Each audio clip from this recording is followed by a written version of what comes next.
నమస్తే అండి.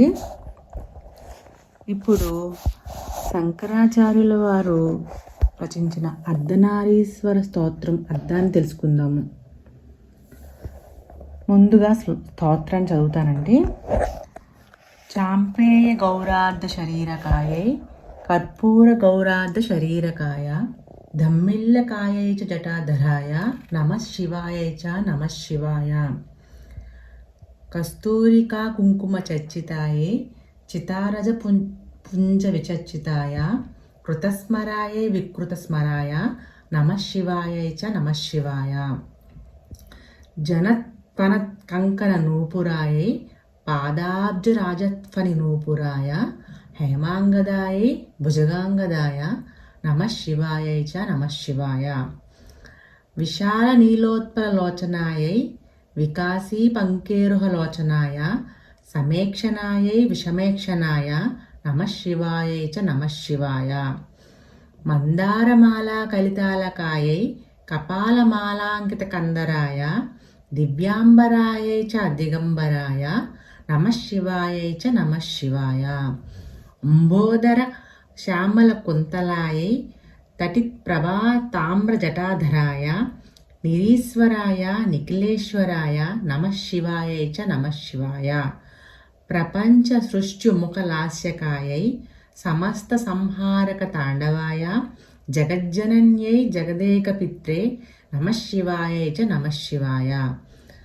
ప్రదీప్త రత్నోజ్వల కుండలాయై స్ఫుర మహాపన్నగ భూషణాయ శివాన్వితాయై చ శివాన్వితాయ నమః శివాయై చ నమః శివాయ. ఏతత్ పఠేదష్టకమిష్టదం యో భక్త్యా స మాన్యో భువి దీర్ఘజీవి ప్రాప్నోతి సౌభాగ్యమనంతకాలం భూయాస్తదాచాస్య సమస్త సిద్ధి. ఇప్పుడు దీని అర్థం తెలుసుకోవడానికి ప్రయత్నిద్దామండి.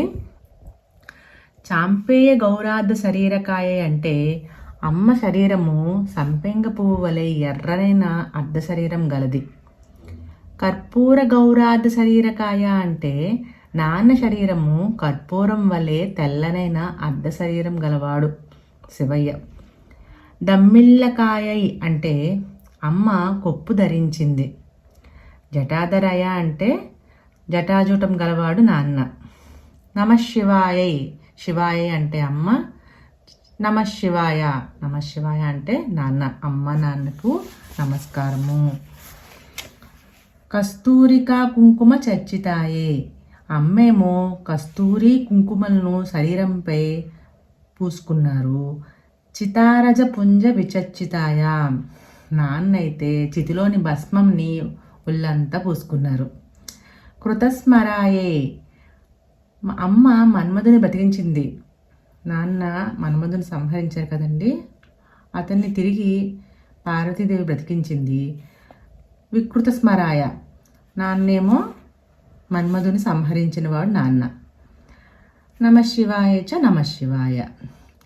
జనత్వనత్ కంకణ నూపురాయే అమ్మేమో గనగనమని మోగు కంకణములు అందెలు చేతులకి కాళ్ళకి ధరిస్తే నాన్నేమో పాదాబ్జ రాజస్ఫని నూపురాయ అబ్జము ఫణి ఫణి అంటే పాము పాముల్ని పాదములందు కడియములుగా ధరించాడు నాన్న.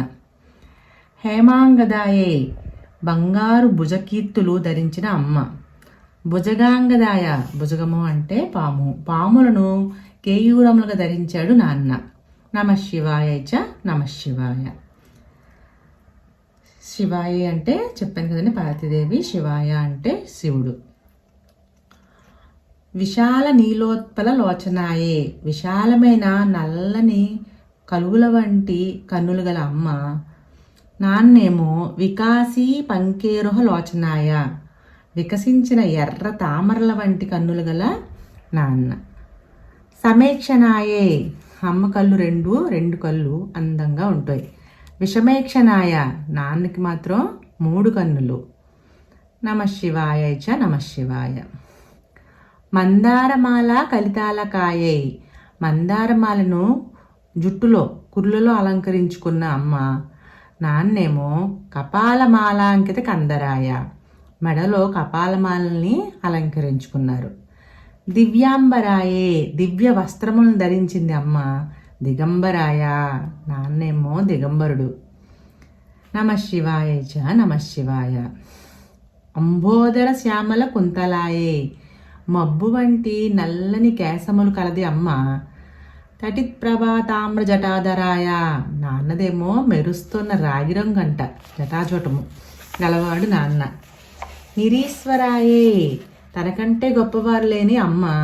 నిఖిలేశ్వరాయ అందరికంటే గొప్పవాడు నాన్న. ప్రపంచ సృష్టి ముఖలాస్యకాయే అమ్మ ప్రపంచంను సృష్టించడానికి ఉన్ముఖమై లలిత నృత్యము చేస్తుంది అమ్మ. సమస్త సంహారక తాండవాయ సమస్తమును సంహరించు ప్రచండ తాండవం చేస్తాడు నాన్న. అమ్మ చేసేదాన్ని లాస్యము అంటారు, నాన్న చేసేదాన్ని తాండవము అంటారు. జగజ్జనన్యే అమ్మ జగన్మాత. జగదేక పిత్రే నాన్న జగత్పిత అందరికీ తండ్రి. నమఃశివాయ చ నమఃశివాయ. ప్రదీప్త రత్నోజ్వల కుండలాయే ప్రకాశించు రత్నకుండలం ధరించింది అమ్మ. స్ఫుర మహాపన్నగ భూషణాయ నాన్నేమో మహాసర్పములను అలంకరించుకున్నారు. శివాన్వితాయే శివునితో కలిసిపోయిన పార్వతీదేవి అమ్మ.